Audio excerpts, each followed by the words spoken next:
ॐ अज्ञानतिमिरान्धस्य ज्ञानाञ्जनशलाकया चक्षुरुन्मिलितं येन तस्मै श्रीगुरुवे नमः। वाञ्छाकल्पतरुभ्यश्च कृपासिन्धुभ्येव च पतितानां पावनेभ्यो वैष्णवेभ्यो नमो नमः। नमो महावदन्याय कृष्णप्रेमप्रदायते कृष्णाय कृष्णचैतन्य नाम्ने गौरत्विषे नमः। हे कृष्ण करुणा सिन्धो दीनबन्धो जगत्पते गोपेश गोपिका कान्त राधाकान्त नमोस्तुते। तप्त कांचन गौरांगी राधे वृंदावनेश्वरी वृषभानुसुते देवी प्रणमामि हरिप्रिये। वृन्दायै तुलसीदेव्यै प्रियायै केशवस्य च कृष्णभक्तिप्रदे देवी सत्यवत्यै नमो नमः। श्रीकृष्ण चैतन्य प्रभो नित्यानंद श्री अद्वैत गदाधर शिवसदि गौरभक्तवृंद। हरे कृष्ण कृष्ण कृष्ण हरे हरे हरे राम राम राम हरे हरे। हरे कृष्णा। सर्वप्रथम मैं अपने गुरुपाद पद्म ओम विष्णुपाद अष्टोत्तर शत श्री श्रीमद् भक्तिवेदांत माधव गोस्वामी महाराज के चरण कमलों में अनंत कोटि दंडवत प्रणाम ज्ञापन करता हूं। हम लोग श्रीमद् भगवद गीता का 18वां अध्याय श्रवण कर रहे हैं। 62वां श्लोक हम लोग श्रवण करेंगे आज। इससे पहले वाले श्लोक में भगवान ने बताया कि परमात्मा अंतर्यामी के रूप में सभी प्राणियों के हृदय में अवस्थित हैं और वो परमात्मा अपनी माया के द्वारा इस शरीर रूपी यंत्र के ऊपर जीवात्मा को बिठाकर भ्रमण करा रहे हैं अलग अलग प्रकार की योनियों में परवश होकर। ये जीव कर्म करने के लिए परवश है स्वभाव से, तो उसकी इस परवशता को, इस परतंत्रता को किस प्रकार से मिटाया जाए उसका उपाय यहां 62वें श्लोक में बता रहे हैं। कह रहे हैं भगवान, तमेव शरणं गच्छ सर्वभावेन भारत तत्प्रसादात् परां शान्तिं स्थानं प्राप्यसि शाश्वतम्। तम एव शरणं गच्छ सर्वभावेन भारत तत्प्रसादात् परां शान्तिं स्थानं प्राप्यसि शाश्वतम्। हे भरतवंशी अर्जुन, भारत, तुमको क्या करना है? तम एव, उसकी ही, किसकी? अभी जिसके विषय में बताया इससे पहले श्लोक में, ईश्वर अंतर्यामी परमात्मा, उस ईश्वर की ही शरणम गच्छ, उसकी शरण में चला जा।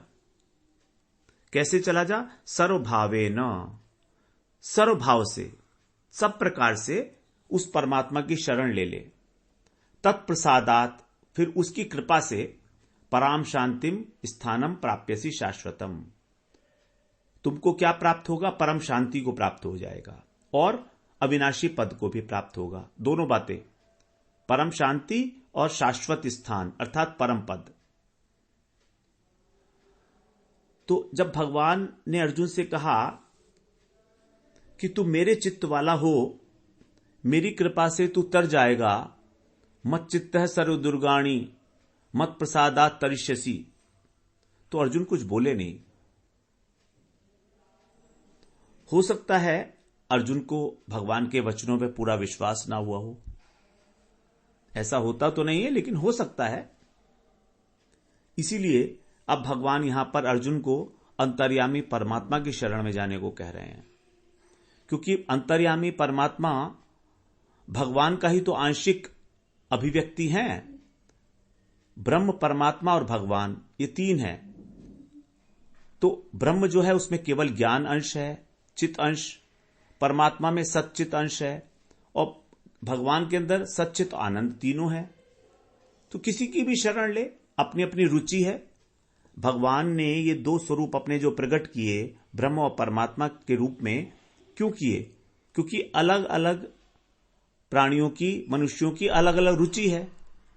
प्रत्येक साधक की रुचि भगवान में नहीं है। तो जो ज्ञान का अवलंबन करते हैं, ज्ञान योग का पालन करते हैं, वे लोग जाएंगे ब्रह्म की शरण में। फिर जो लोग परमात्मा को चाहते हैं, आकार भी चाहिए उनको ध्यान करने के लिए नारायण के रूप में, तो वो परमात्मा की शरण में जाएंगे। तो भगवान कह रहे हैं कि ठीक है, तू मेरी शरण में नहीं आ रहा है, कोई बात नहीं, मैंने तो कहा था मेरी कृपा से सब कुछ होगा। अब भगवान ने यह नहीं कहा था कि मेरी शरण में आ जा, यह कहा था मेरी कृपा से होगा। अब उस कृपा का मतलब क्या है? कृपा तो उसी पर होगी ना जो उनके शरण में होगा। तो उन्हें लगा कहीं कि अर्जुन में किसी प्रकार की कोई हिचकिचाहट है, अथवा अर्जुन हमारे लिए ऐसा कह रहे हो, हमारे लिए भगवान से और गहरी बात निकलवाना चाह रहे हो। दोनों बातें हैं। तो भगवान ने कह दिया तमेव शरणम गच्छ, तू परमात्मा की शरण में चला जा जो सबके हृदय में विराजमान है, तेरे हृदय में विराजमान है, और सबको अपनी माया शक्ति के द्वारा शरीर रूपी यंत्र पर बिठाकर घुमा रहे हैं। जो तम शब्द से दूरी का बोध होता है, क्योंकि परमात्मा अत्यंत समीप भी हैं और अत्यंत दूर भी हैं। सूक्ष्मत्वात् तत् अविज्ञेयम दूरस्थम चांतिके च तत्, 13वें अध्याय में हम लोग श्रवण कराए हैं 15वें श्लोक में। वो अत्यंत सूक्ष्म होने के कारण अविज्ञेय हैं, उनको जानना मुश्किल है। दूरस्थम बहुत दूर स्थित हैं, और अंतिके च तत् बिल्कुल पास भी है, हृदय में ही तो बैठे हैं, तो बहुत पास हैं। तो भगवान सामने खड़े हैं तो भी अर्जुन को कह रहे हैं तू परमात्मा की शरण में चला जा। परमात्मा है तो आंशिक अभिव्यक्ति भगवान की, लेकिन सच्चित अंश ही उनके अंदर अभिव्यक्त हुआ है। तो भगवान आगे 63वें श्लोक में बताएंगे कि ये जो मैंने तुझे बात बताई है, ये वाली बात कि तू परमात्मा की शरण में जा, ये गुह्यतर बात है। गुह्यतर, गुह्यतम नहीं है। गुह्यात गुह्यतरम परम, गुह्यात गुह्यतरम परम नहीं है, गुह्यात गुह्यतरम 63वें श्लोक में कहेंगे। जबकि भगवान कृष्ण की जो शरणागति है भगवान के रूप में जो है वो गुह्यतम है। 64वें श्लोक में उसको गुह्यतम बताएंगे। और 15वें अध्याय में भगवान ने कहा भी था कि ये गुह्यतम शास्त्र है। मुझ पुरुषोत्तम की जो पूजा करता है, भजन करता है, सर्वभावेन भारत यो माम एवं असुर मूढ़ो जानाति पुरुषोत्तमम, 19वां श्लोक 15वें अध्याय का। तो भगवान की शरण में जाना गुह्यतम है, वो 15वें अध्याय में भगवान कह आए हैं, ये अर्जुन को पता है। अब यहां पर भगवान कह रहे हैं तू परमात्मा की शरण में चला जा। तो अर्जुन इस बात को समझ नहीं पाए। भले ही चाहे जब भगवान ने इससे पहले मत प्रसादात कहा था तो अर्जुन उस समय भी नहीं समझ पाए कि भगवान अपनी शरण में आने के लिए कह रहे हैं। उन्होंने सोचा कि शायद मुझे आगे आज्ञा देंगे भगवान कि तू मेरी शरण में आ जा, लेकिन भगवान ने नहीं दिया आज्ञा। फिर भगवान ने ईश्वर की बात शुरू कर दी और उनसे कह दिया कि तू ईश्वर की शरण में चला जा, तमेव शरणम गच्छ।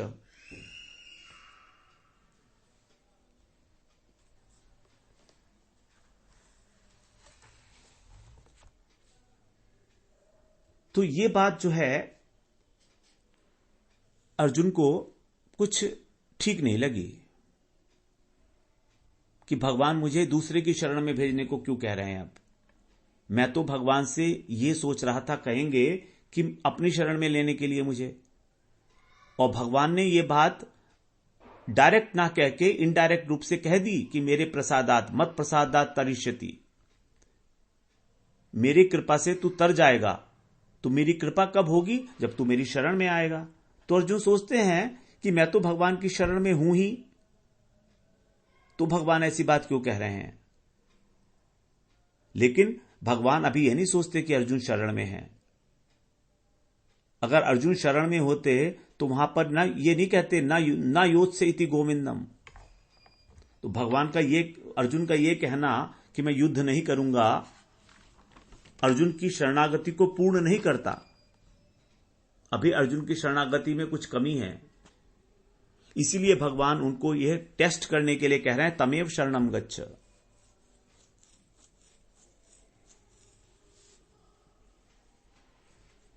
जो सर्वव्यापी परमात्मा है उनकी शरण में चला जा।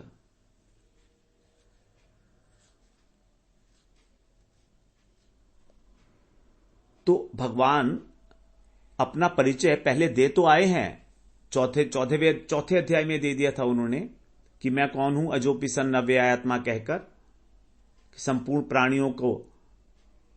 प्राणियों का मैं जो हूं ईश्वर हूं, भोक्तारम यज्ञ तपसाम सर्वलोक महेश्वरम। अनेक स्थानों पे भगवान अपना पूरा परिचय दिए हैं। यहां तो स्पष्ट कर दिया कि तू मेरी कृपा से बड़ी बड़ी विपत्तियों को पार कर जाएगा। इससे पहले श्लोक में मत प्रसादात तरिष्यसि, जब अर्जुन नहीं समझे कि मुझे क्या करना है, संभवतः संकोचवश भगवान ये नहीं कह पाए कि तू मेरी शरण में आ जा। ये सोच रहे थे भगवान कि शायद अर्जुन समझ जाएंगे, लेकिन जब अर्जुन की ओर से कोई प्रतिक्रिया नहीं हुई तो भगवान ने उनसे अपने आंशिक आविर्भाव परमात्मा की शरण में जाने के लिए कह दिया। इस श्लोक के अंदर तमेव शरणम गच्छ।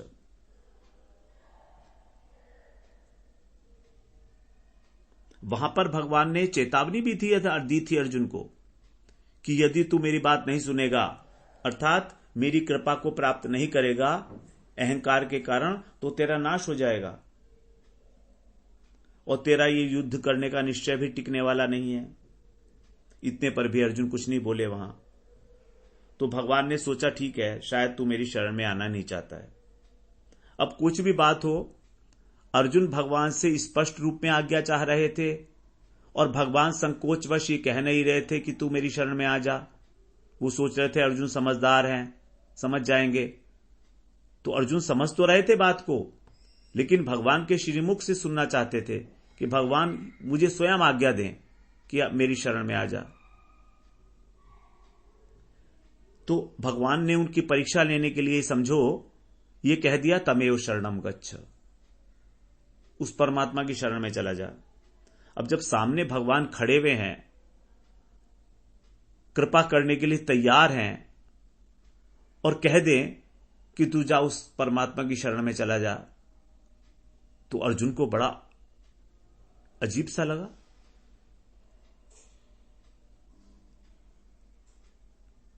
अर्जुन तो केवल लोक शिक्षा के लिए भगवान के मुख से कहलवाना चाह रहे थे, जिससे कि जो आने वाली पीढ़ियां हैं वो जब इस प्रसंग को सुनेंगी, इस संवाद को सुनेंगी, तो उनके मन में भगवान की भगवत्ता के विषय में कोई संशय ना रहे। इसलिए अर्जुन ये चाह रहे थे भगवान के मुख से कहलाना।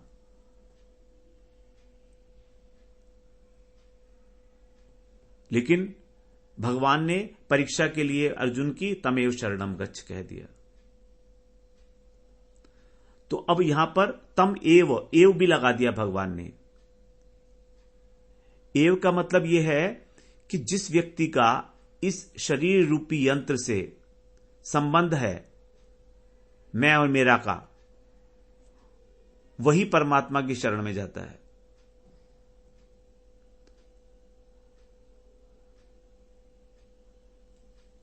उसको कह रहे हैं कि तू परमात्मा की शरण में ही जाना और कहीं मत जाना, किसी देवी देवता की शरण में मत जाना, ब्रह्म की शरण में भी मत जाना, क्योंकि वहां पर तेरी दाल नहीं गलेगी, क्योंकि ब्रह्म निर्विकार है, वो कुछ नहीं कर सकते, उनमें विकार है ही नहीं, उनकी शरण में जाने से कुछ होगा नहीं।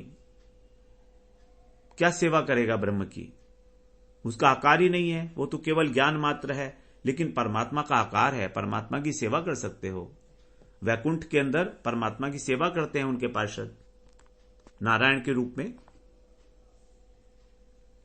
इसलिए भगवान ने एव पद कहा, लगाया यहां पर, तम एव शरणम गच्छ। अगर जाना ही है तुझे, शरण तो लेनी ही है, तो तमेव शरणम गच्छ, उसकी शरण में चला जा।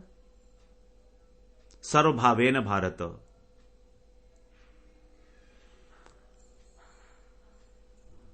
15वें अध्याय के 19वें श्लोक में भगवान ने अपने भजन के लिए कहा था पुरुषोत्तम के रूप में, स सर्वविद भजती माम सर्वभावेन भारत, वो मेरे को सब प्रकार के भावों से भजता है। पुरुषोत्तम के रूप में अपने को इंगित करते हुए कहा था,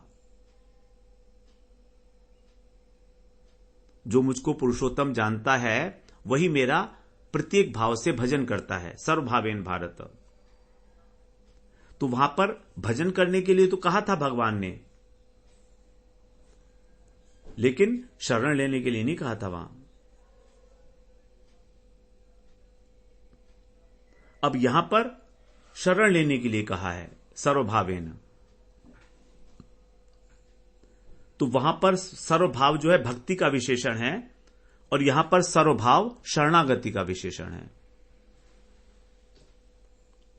थोड़ा सा अंतर है, देखिए क्या है। भक्ति का विशेषण है वहां पर सर्वभाव, मतलब भगवान का भजन किसी भी भाव से, दास्य रस से, सख्य रस से, वात्सल्य रस से, मधुर रस से, वो भाव है। अब यहां पर क्या है सर्वभाव का मतलब? यहां पर शरणागति है। तो यहां पर सर्वभाव का मतलब है अपने मन, अपनी बुद्धि, अपनी इंद्रियों को भगवान के समर्पित करना, क्योंकि ये शरणागति का प्रसंग है। तमेव शरणम गच्छ, अपने मन को, अपनी बुद्धि को, अपनी इंद्रियों को, इस प्रकार ये सब भाव हैं। ये भी जिस चीज की उत्पत्ति होती है उसको भाव कहा जाता है। भव शब्द से बना है ना, भू शब्द से बना है भाव। तो जो भी उत्पत्ति होती है जिसकी, उसको भाव कहा जाता है। वस्तु भी भाव है, व्यक्ति भी, शरीर भी भाव है, हृदय के अंदर भी भाव उठते हैं। तो यहां पर भाव का अर्थ है हमारे मन, इंद्रियां इत्यादि, बुद्धि इत्यादि।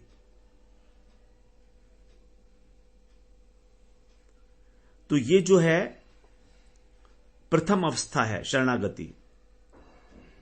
अब जब इसके बाद भगवान की सेवा करता है व्यक्ति, सर्वभावेन भारत, तो वहां पर वो इस शरणागति की अंतिम अवस्था है। शरणागति की प्रथम अवस्था है भगवान को शरणागत हो जाना सब प्रकार से, और इसकी अंतिम अवस्था है जब हम भजन में पहुंचकर भगवान का सब भाव से भजन करते हैं, भक्ति में पहुंचकर।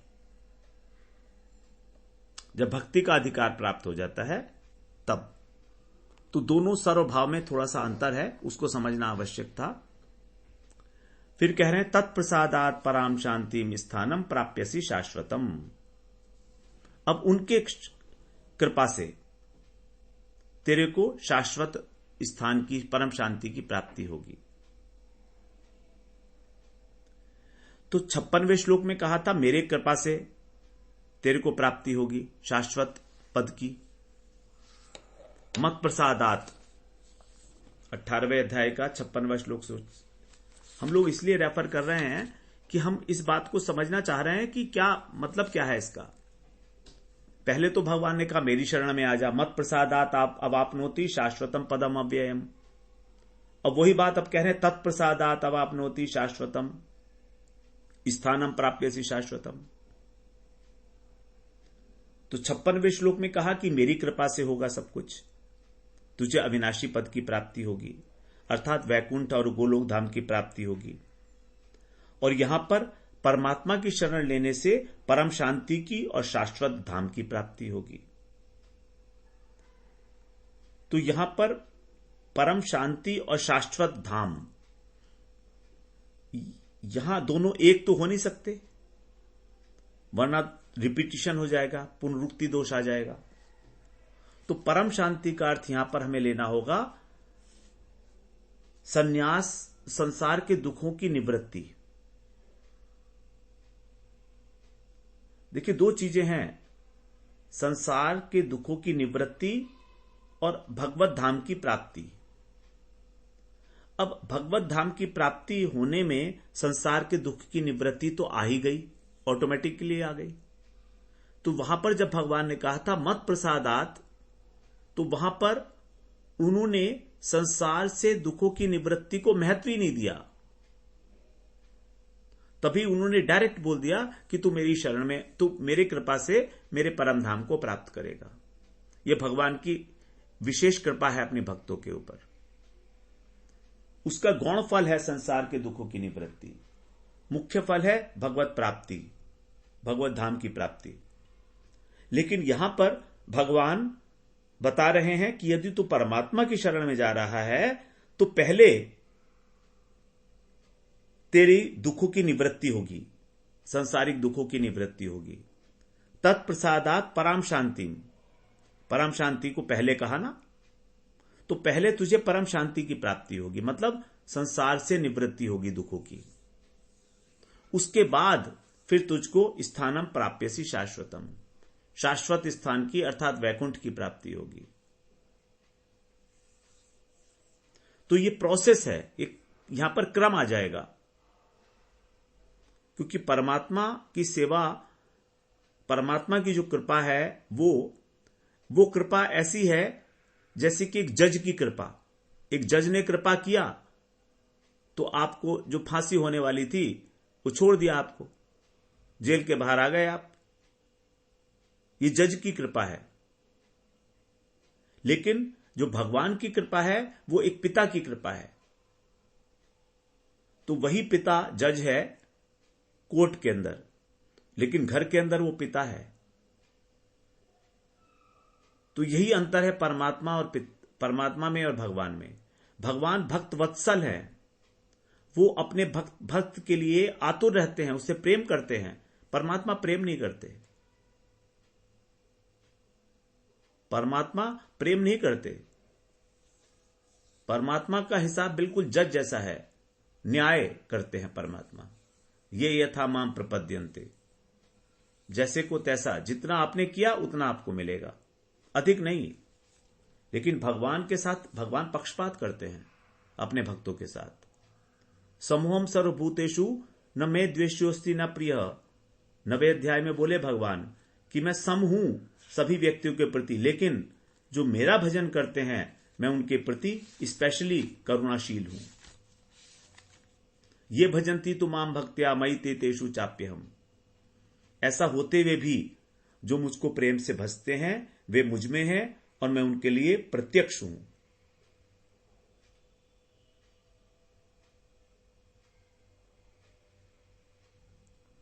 तो ये भगवान की विशेष अनुग्रह है भक्तों के ऊपर। जैसे एक पिता का अपने पुत्र के ऊपर विशेष अनुग्रह होता है, लेकिन वही पुत्र जब कोर्ट में खड़ा होता है किसी अपराध के अभियोग में, तब वही पिता जज के रूप में फैसला सुनाता है। डिपेंड करता है उसका क्या अपराध है उसके अनुसार। मगर घर आकर वो अब जज नहीं रहा, अब वो पिता हो गया। तो इसीलिए यहां पर पहले परम शांति कहा भगवान ने, उसके बाद कहा प्राप्यसी शाश्वतम। तो यहां पर जो प्राप्ति है वो वैकुंठ की है। वैकुंठ में परम व्योम नारायण के स्थान में जहां पर वो वैकुंठीय मुक्ति है उसकी बात की गई है। और भगवान अपनी कृपा से तो कुछ भी दे सकते हैं, गोलोक धाम दे सकते हैं भगवान अपनी कृपा से। तो इस श्लोक में एक बात समझ में आती है, जहां पर बहुत अधिक परिचय होता है, अतिशय परिचय होता है, वहां पर अवज्ञा होने की संभावना होती है। अर्जुन का भगवान के साथ बहुत अति परिचय है, अतिशय परिचय है, बड़े क्लोजली जानते हैं, सखा हैं दोनों एक दूसरे के। तो इस अतिशय परिचयता के कारण ही अर्जुन से संभवतः इस प्रकार की अवहेलना हो गई एक प्रकार से अर्जुन के द्वारा भगवान की, क्योंकि वो मत प्रसादात का अर्थ गूढ़ रहस्य नहीं समझ पाए। कोई भी कारण हो सकता है, लेकिन अति परिचयतात अवज्ञा, अति परिचय के कारण अवज्ञा होती ही है।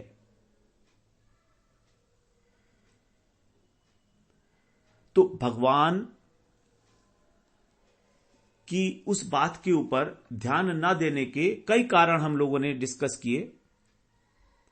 मत प्रसादात अवापनोति शाश्वतम पदम अव्ययम, वहां पर भगवान ने कहा था कि तुम मेरी कृपा से प्राप्त करोगे शाश्वत पद को, लेकिन अर्जुन में कोई प्रतिक्रिया नहीं हुई। उसके कई कारण हैं।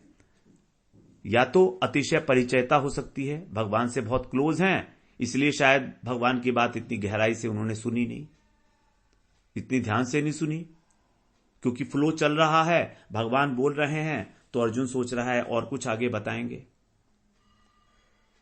दूसरी बात यह भी हो सकती है कि भगवान के मुख से अर्जुन सुनना चाहते हैं कि अपनी शरण में आने के लिए मुझे कहें। एक अधिकार भी होता है सखा का, प्रेम में अधिकार भी तो होता है ना। अपने मुंह से कहेंगे तभी हम जाएंगे, वरना नहीं जाएंगे, ऐसा कभी कभी मान भी कर लेते हैं प्रेम के अंदर। तो इस प्रकार यह भी बात हो सकती है। और भगवान की ओर से भी तमेव शरणम गच्छ कहने के कारण हो सकते हैं। या तो भगवान ने सोचा कि अर्जुन जो है वो, भगवान ने संकोचवश वहां पर यह नहीं कहा कि मेरी शरण में आ जा, इनडायरेक्ट रूप से कह दिया, लेकिन संकोचवश नहीं कह पाए भगवान वहां पर अपनी शरण में आने के लिए। अथवा भगवान ने सोचा कि अर्जुन शायद मेरी शरण में आने के लिए तैयार नहीं है, इसलिए भगवान ने ईश्वरय सर्वभूतानाम श्लोक बता दिया कि कम से कम ठीक है, तुम मेरी शरण में नहीं आता है, मेरा सखा मानता है मुझको, तो तू परमात्मा की शरण में चला जा, वहां भी तेरा कल्याण हो जाएगा। तो कई सारी संभावनाएं यहां पर हो सकती हैं इस बारे में, लेकिन मेन यही है अर्जुन का उद्देश्य कि वो भगवान के मुख से मनुष्य मात्र के लिए इस प्रकार की बात सुनना चाह रहे हैं, क्योंकि भगवान गुह्यतम उपदेश तो 15वें अध्याय में दे ही आए थे ना। और भगवान जब गुह्यतम उपदेश या गुह्य उपदेश देते हैं तो कह भी देते हैं पहले कि ये कौन सा है, कौन सी क्वालिटी का है, कौन सी डिग्री का है। तो भगवान ने अभी तक ये बात बताई भी नहीं है कि मैं तुझको कौन से लेवल का उपदेश दे रहा हूं। जब गुह्यतम की बात हो चुकी तो फिर ये तो गुह्यतम अर्जुन को लग नहीं रहा कि ये गुह्यतम भी है। और भगवान ने आगे स्पष्ट भी किया 63वें श्लोक में कि ये गुह्यतम नहीं है, ये गुह्यतर है। गुह्यतर जो है बीच की डिग्री होती है ना, कंपैरेटिव डिग्री।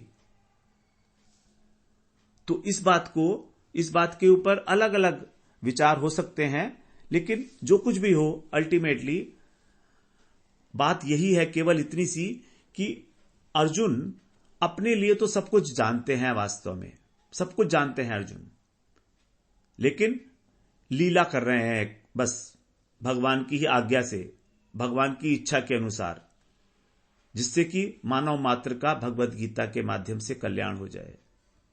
तो हम लोगों को इसी परिप्रेक्ष्य में इस बात को ग्रहण करना चाहिए। ना तो अर्जुन में किसी बात का दोष है और भगवान में तो दोष का कोई प्रश्न ही नहीं होता। तो ये आपस की उनकी दोनों सखाओं की लीला है कि किस प्रकार से भगवत गीता के माध्यम से उन्हें सभी का उद्धार करना है। क्योंकि यदि वहीं पर ही अर्जुन मान जाते तो भगवान के मुख से ये बात कहनी रह जाती, सर्वगुह्यतम उपदेश क्या है। तो हम लोग अगली बार फिर 63वां श्लोक श्रवण करेंगे। वांछा कल्पतरुभ्यश्च कृपा सिंधुभ्येव च पतितानां पावनेभ्यो वैष्णवेभ्यो नमो नमः।